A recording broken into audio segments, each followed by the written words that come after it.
கர்த்தருக்குள் பிரியமானவர்களே, October 8 Elon G white அம்மையார் அவர்களுடைய மாரநாதா புத்தகம், பக்கம் 561.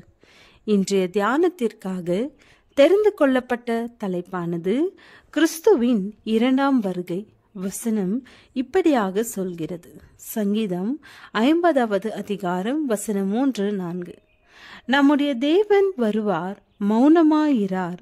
அவருக்கு முன் அக்கினி பட்சிக்கும், அவரை சுற்றிலும் மகா புசல் கொந்தளிப்பாயிருக்கும்.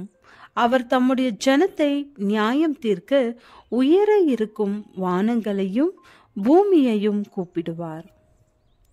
வெகு சீக்கிரத்தில் கிழக்கு முகமாக எங்களுடைய கண்கள் திரும்பின. அங்கே மனித கைகளில் பாதி அளவான ஒரு சிறிய கருத்த மேகம் தோன்றிற்று. அது மனுஷகுமாரனுடைய அடையாளம் என்று நாங்கள் அனைவரும் அறிந்திருந்தோம். பூமியை நோக்கி வந்து கொண்டிருந்த அது மிகப்பெரிய வெண்மேகமாக ஆகும் வரை பிரகாசத்திலும் மகிமையிலும் அதிகமாகி கொண்டிருந்ததை நாங்கள் அனைவரும் மிக பயபக்தியுடன் கவனித்து கொண்டிருந்தோம். அதன் அடிப்பாகம் அக்கினியைப் போல தோன்றியது. அதன் மேலே ஒரு வானவில் காணப்பட்டது. 10,000 தேவதூதர்கள் அதை சுற்றிலும் மிக இனிமையான பாடலை பாடிக்கொண்டிருந்தார்கள். அதன் மேல் மனுஷகுமாரன் அமர்ந்திருந்தார். முதலாவது வெகு தூரத்தில் காணப்பட்ட பொழுது அந்த மேகம் மிக சிறியதாக தோன்றியது. அது மனுஷகுமாரனுடைய அடையாளம் என்று தேவதூதன் சொன்னான்.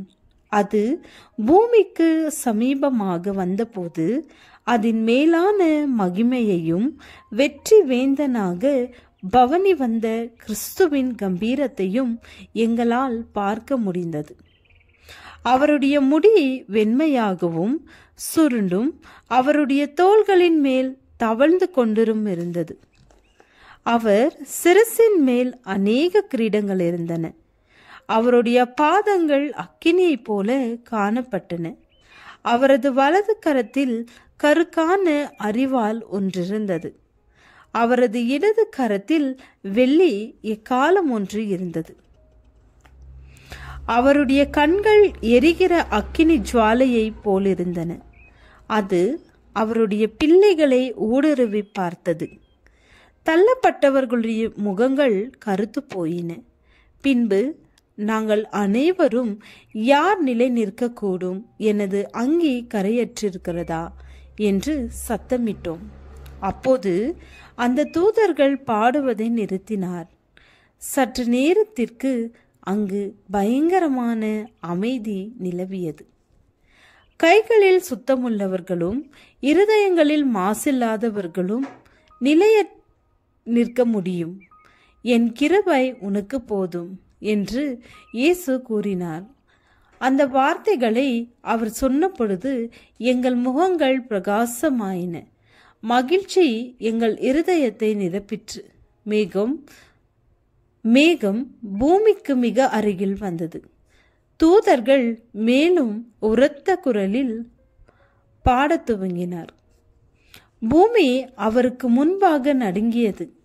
வானங்கள் கருட்டப்பட்ட புத்தகத்தைப் போல சுருண்டு விலகி போயிற்று. எல்லா மலைகளும் தீவுகளும் தங்கள் ஸ்தானத்தை விட்டு அகன்று போயின.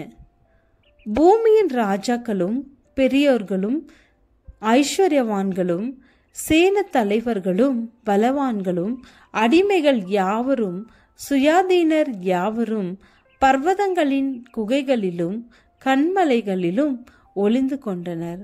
ஆமேன். ஜெபம். தேவனே, சுத்த இருதயத்தை என்னிலே சிருஷ்டியும், நிலைபரமான ஆவியை என் உள்ளத்திலே புதுப்பியும். ஆமேன்.